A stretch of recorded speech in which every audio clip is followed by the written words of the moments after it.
ለኃያሉ ሀገር አሜሪካ በየጊዜው የጦር ኃይሏን ለማሳደግ እየሰራች ነው።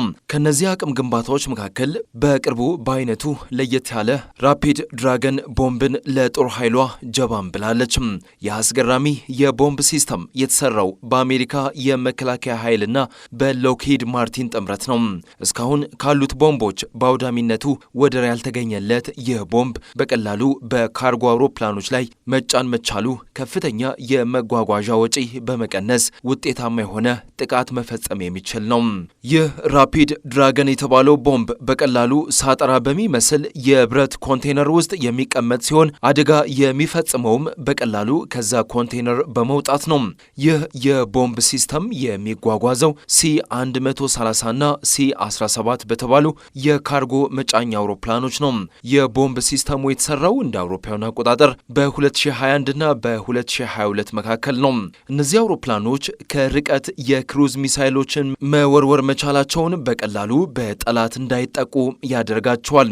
አሜሪካኖቹ እኚህ የካርጎ አውሮፕላኖችን ለጦርነት ተልዕኮ መጠቀም መቻል እጅግ ወጪ ቆጣቢ የሆነ የውትድርና ስትራቴጂ ሆኖም አግኝተውታል።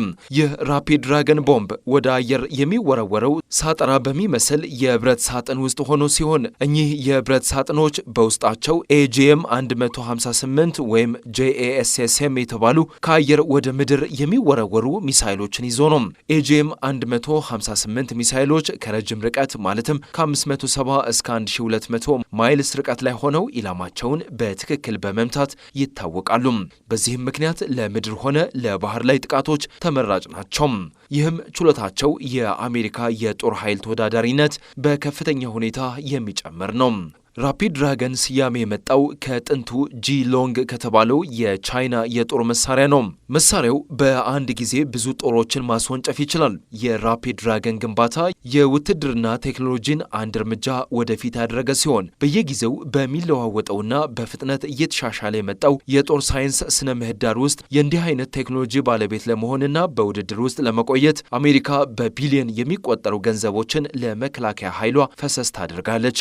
ራፒድ ድራገን የመጀመሪያ ሙከራውን በፈረንጆቹ ዲሴምበር 16 2021 በሜክሲኮ ባህረ ሰላጤ ውስጥ አድርጓል። ሙከራውም በተሳካ ሁኔታ ተጠናቋል። ሙከራውም የተደረገው በመጀመሪያ የካርጎ አውሮፕላኖቹ ሚሳይል የያዘውን ሳጥን አየር ላይ ይለቁታል። ሚሳይሉም ከዋናው ማዕከል በተሰጠው መረጃ መሰረት የባህር መርከቡን አጥቅቶታል።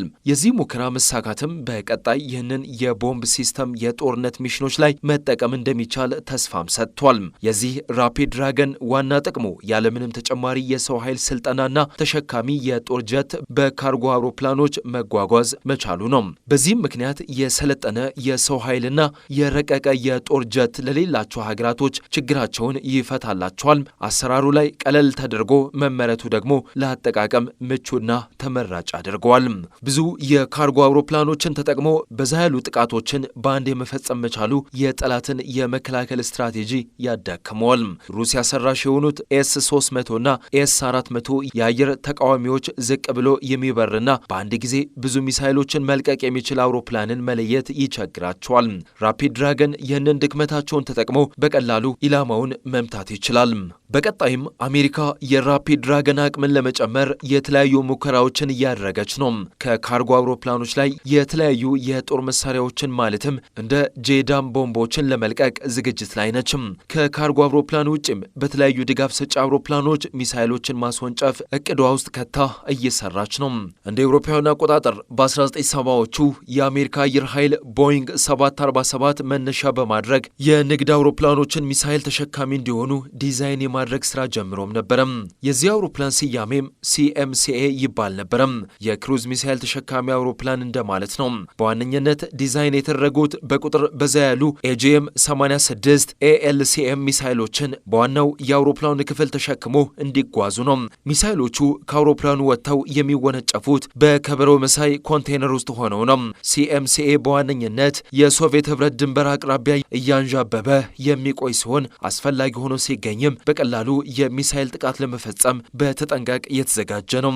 የCMCA ፕሮጀክት ዋና ጥቅሙ ወጪ ቆጣቢ መሆን ነው። ምክንያቱም ትላልቅ የጦር ጀቶችን የመገንባት ወጪን በእጅጉ ስለሚቀንስ ነው። ሆኖም ግን ይህ ፕሮጀክት እንደታሰበው በተግባር ላይ አልዋለም። መንስኤው ደግሞ የፔንታጎን ጌቶች ይህ ፕሮጀክት ከተሳካ ለቢ1ቢ ሱፐርሶኒክ ቦምበር ግንባታ የሚመደበው በጀት በእጅጉ ይቀንሳል የሚል ስጋት ስለነበራቸው ነው። ይህ አውሮፕላንን ለቦምብ መጣያነት መጠቀም የሚለው ጽንሰ ሐሳብ ግን ገናና ሆኖ መቆየት ችሎ ነበረም። የ1991 አሜሪካ በኢራቅ ላይ ባከናወነችው ኦፕሬሽን ዴዘርት ስቶርም ላይ ሐሳቡ አገልግሎት ላይ ውሏል። ሲ130 ሄርኩለስ በመባል የሚታወቀው አውሮፕላን ቦምቦችን በኢራቅ ላይ ለመጣል ተጠቅማበታለች። በተመሳሳይ በአፍጋኒስታን ጦርነት ይሄው ሲ130 GBU-43B የተባለ በከፍተኛ ሁኔታ አውዳሚ የሆነ ቦምብ ለመጣል ተጠቅማበታለች። በቅርቡ ደግሞ ስያሜውን ከቻይና የቀድሞ የጦር መሳሪያ ያገኘውን ራፒድ ድራገን እያመረተች ነው። የራፒድ ድራገን ዲዛይን ቀላልነት አስገራሚ ነው። እስቲ አስቡት፣ ማንኛውም ከጠንካራ እንጨት ወይንም ብረት በተሰራ ዕቃ መያዣ ሳጠራ የሚመስል ነገር ተወንጫፊ ሚሳይሎችንና ቦምቦችን መክተት መቻል በራሱ ያስደንቃል። አንዱ ሳጥን ብቻ ከ6 እስከ 9 ሮኬቶችን እንዲይዝ ተደርጎ ነው የተገነባው።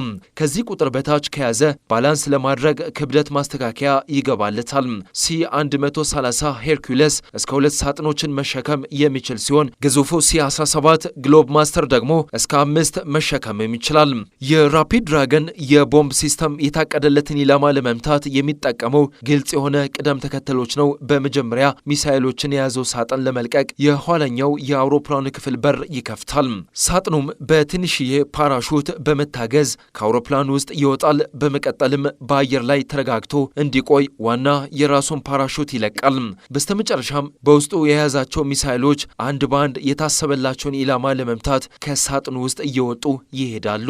አሁን ላይ ራፒድ ድራገን የቦምብ ሲስተም AGM-85 ጃስም ሚሳይሎችን እንዲይዝ ማሻሻያ እየተደረገበት ነው። ይህ ሚሳይል ሰብሶኒክ ነው፣ ማለትም ፍጥነቱ ከድምፅ ፍጥነት ያነሰ ነው። በራዳር ያለመታየት ብቃት ያለው ሲሆን ኢላማውን በትክክል ከረጅም ርቀት ላይ ተወንጭፎ መምታትም ይችላል።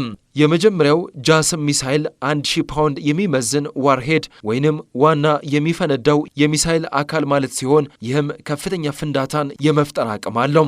ተሻሽሎ የተሰራው ቨርዥኑ ደግሞ ትልቅ የነዳጅ ታንክ የተገጠመለት ሲሆን ይህም የመጓዝ አቅሙን ከ230 ማይል ወደ 575 ማይል ከፍ አድርጎታል። ራፒድ ድራገን የቦምብ ሲስተም ለብዙ የጦርነት ተልዕኮዎች መጠቀም ይቻላል። ለምሳሌ ያክል ከርቀት ትላልቅ ኢላማዎችን ለመምታት፣ የጠላትን ዋና ኮማንድ ሴንተር ለማጥቃትና በምድር ላይ ጥቃት ከመፈጸም በፊት ከአየር ላይ ድጋፍ ለመስጠትም ይጠቅማል። ጃስም ሚሳይል በትክክል ኢላማውን ለመምታት የረቀቀ የጋይዳንስ ሲስተምን ይጠቀማል። በውስጡ የተገጠመለት ኢነርሻል ጋይዳንስ ሲስተም የውስጥ ሴንሰሮቹን በመጠቀም የሚሳይሉን እንቅስቃሴና አቀማመጥ ይቆጣጠራል። ጂፒኤስ ደግሞ ትክክለኛውን የቦታ መረጃም ይሰጣል። በተጨማሪም በውስጡ የተገጠመለት የኢንፍራሬድ ታርጌት አይደንቲፊኬሽን ሲስተም የጥቃት ኢላማዎችን ለመለየት ይረዳል። በቅርቡ በኖርዌይ በተደረገው ሙከራ ሚሳይሉን ሳትላይትን በመጠቀም ከምድር ስቴሽኖች ላይ ለመቆጣጠር ተችሎም ነበርም። የአሜሪካ የጦር ኃይል ነገሮችን በጥንቃቄ ከገመገመ በኋላ ረጅም ርቀትና አጭር ርቀት ተጓዥ AGM-158B ጃስም ER ሚሳይሎችን ምርጫውም አድርጓል። ይህ ሚሳይል ጃስም ER የተሻሻለው ቨርዥኑ ሲሆን አዲስ የክንፍ ዲዛይንና 1200 ማይል ርቀት የመጓዝ አቅም እንዲኖረው ሆኖ ነው የተገነባው።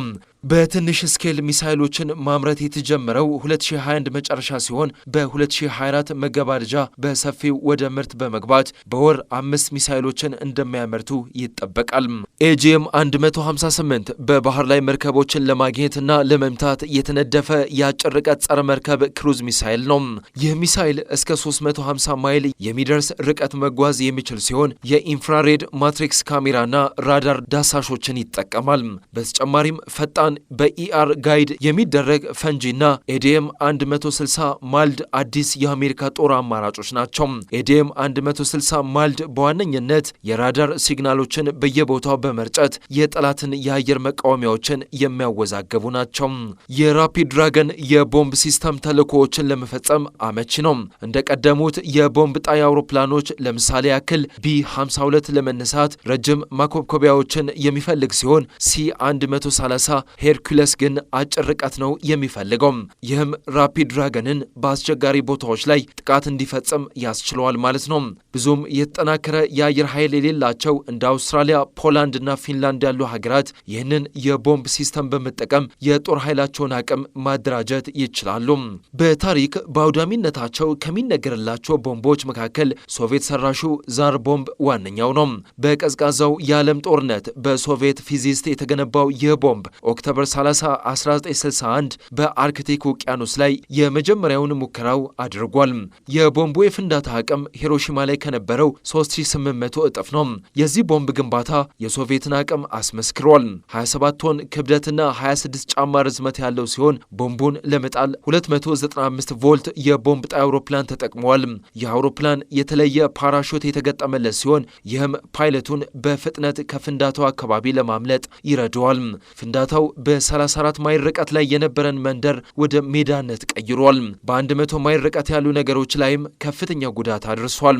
አሜሪካም ቀዝቃዛው የዓለም ጦርነት ካበቃ በኋላ ቢ61 የተባለ የኒውክሌር ቦምብን አምርታለች። 700 ፓውንድ ክብደትና 11 ጫማ ርዝመት ያለው ይህ ቦምብ ከአየር ላይም ሆነ ከምድር ላይ ሆኖ ለማጥቃት እንዲመች ተደርጎ የተሰራ ነው። በየጊዜው ብዙ ማሻሻያዎች የሚደረጉለት ይህ የኒውክሌር ቦምብ አሁን ላይ ያለው አዲስ ቨርዥኑ ሞድ 11 ይባላል። ይህ ቨርዥን ከመፈንዳቱ በፊት ጠንካራ ስፍራዎችን ሰርስሮ የመግባት ችሎታ አለው። ራፒድ ድራገን ጨምሮ ከላይ የተመለከትናቸው ታሪካዊ የኒውክሌር ቦምቦች ሀገራት በየጊዜው በጦር ኃይል እንዴት ጡንቻቸውን እያፈረጠሙ እንደሆነ ያሳየናል።